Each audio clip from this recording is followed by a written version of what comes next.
Ami Tofo. My name's Wai Sang. I'm a Buddhist volunteer at the Temple of 10,000 Buddhas in Niagara Falls. This is the courtyard of Guan Yin Bodhisattva, and I'm going to answer some questions for Danielle. Question number 1 was, how did you get into this religion?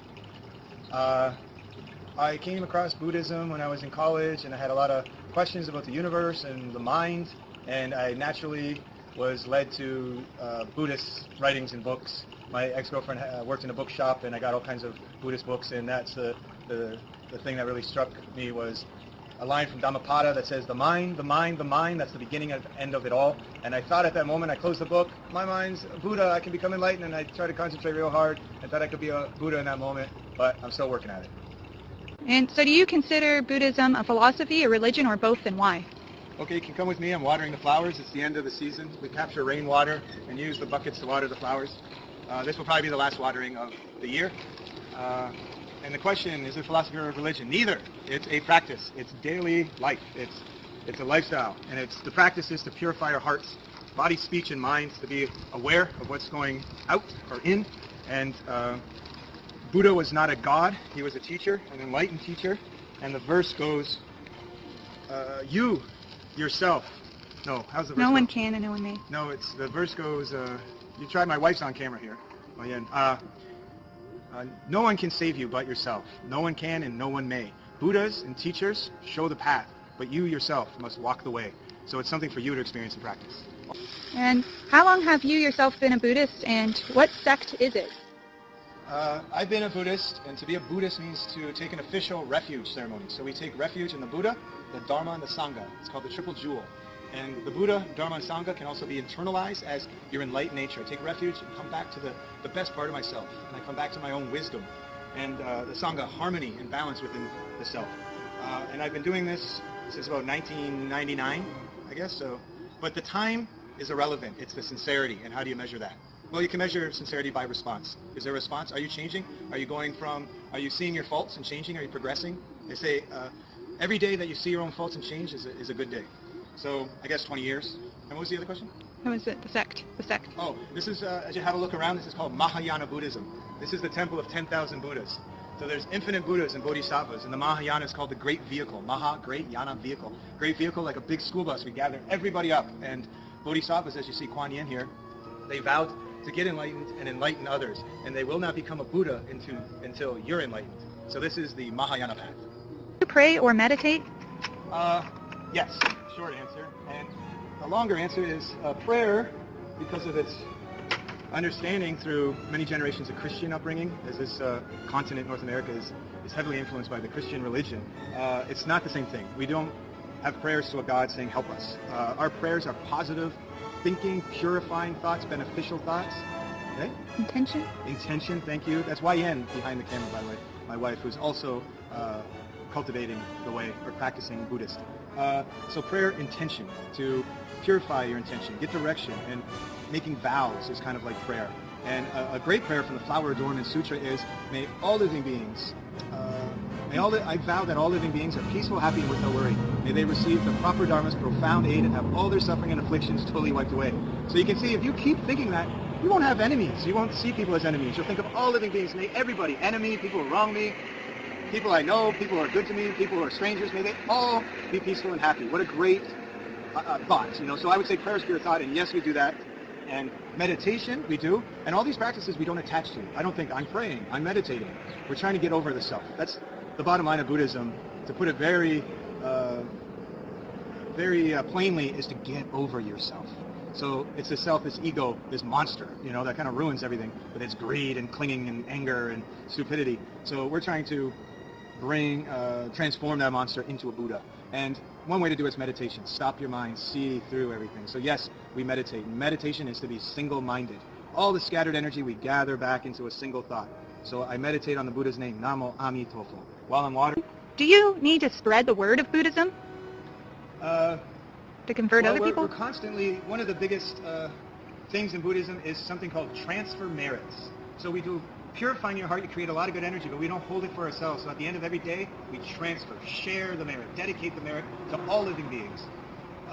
So yeah, we do spread the word in that way. But do we go knocking on your door? No.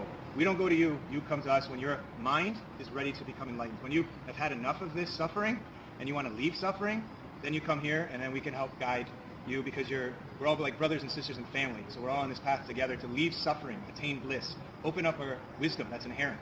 So Buddhists don't talk too much. It's all internal work. So to spread the word, again, it's kind of like Christian terminology. We don't necessarily spread the word in that way. We don't go talk your ear off. We practice on our own, and if you want to join us... You don't actively go to convert people? No. I think that's the next question. I think it's part of this question. Oh, is it? Conversion? No. It's up to you. Just like these flowers. Perfect timing. I don't pull on these flowers to make them grow. I water the flowers and they grow naturally. There you go. Favorite thing about Buddhism? My favorite thing? Well, you're not supposed to have favorites, because that's the discriminating consciousness, and why we suffer is because we divide the world into love and hate. So to say favorites, like I like this, but I don't like that. So we try to get through love and hate, like and dislike. But if I had to have, what's my favorite thing? Is you're discovering your own mind. You're sitting on a gold mine. Everybody's this incredible, endlessly wonderful nature within you. And I mentioned that monster before. It's this personality, ego, this that always seeks self-benefit. It's a petty ego that covers over this bright, limitless, powerful, infinite, beautiful nature within us.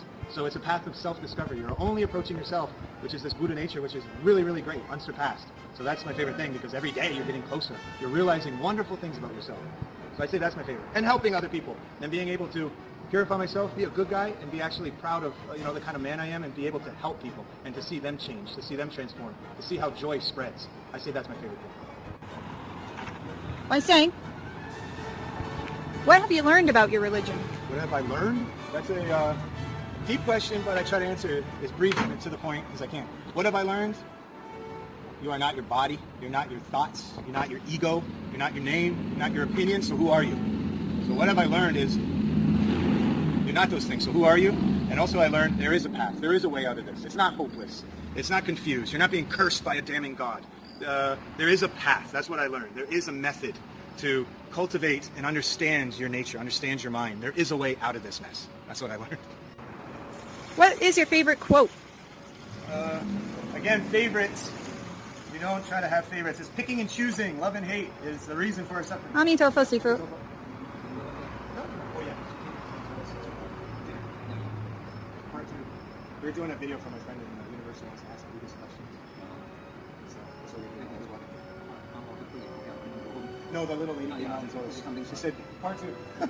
Okay, we'll be right in. I'm just going to empty the bucket. We got to do those two, but I'm going to go back and finish that one. No, yeah. This one's pretty wet, but I'll come back and get all this. Yeah, like I said, we're not in a hurry. Our place is stuff. But we're done this one, so we're Amitofo Sifu. Oh, no. Maybe take a little video. I am. I'm filming this whole time. And what's your favorite quote? From maybe a master or the Buddha? I'd say my favorite quote comes from the Venerable Master Shen Hua, who was a monk from China who in the 60s brought the proper Orthodox Buddhism, Dharma, to the West in San Francisco. His name is Master Hua. And actually right now at the San Francisco Library there's bringing Dharma to the West, a celebration. It was 50 years ago this year. And a quote comes from him about great compassion. Truly see your own faults, not the faults of others. Others' faults are just your own. Seeing where one substance is called great compassion. And I use that a lot because one of the worst habits of people is to see the faults of others. So I use that to develop great compassion. Amitofo. Wai Sang, Yes. what are some of the rituals, and are there holidays? Rituals and holidays. There's lots of rituals. You asked what sect this is, Mahayana. Lots of bells and whistles and drums and something called a wooden fish and instruments and little bells and chanting. And every evening, we just finished 4 to 5 every night, we do the evening chants. There's morning and evening chanting. So there's lots of rituals. Is there holidays? You see, these are the bodhisattvas beside me. Do you have any concluding thoughts? I want to thank Danielle for asking these questions. Amitofo. And I guess to conclude, I hope that everybody can wake up and become enlightened soon. Sooner the better. And I want them to know that Buddhism is not Chinese, it's not Indian, it's not foreign. It's very human. It's a very humane practice. It's coming back to your humanity. And Buddha realized his perfect humanity. He perfected his humanity through cultivating virtues, giving rise to giving, joy, kindness, wisdom, compassion, vigor, concentration. All these virtues are within you, and it's a storehouse, an endless treasure within your heart. And I hope everybody can come to realize that and to use it. Use your mind for this great power to help all living beings, and we can all be very, very happy living in harmony together. 阿弥陀佛。阿弥陀佛。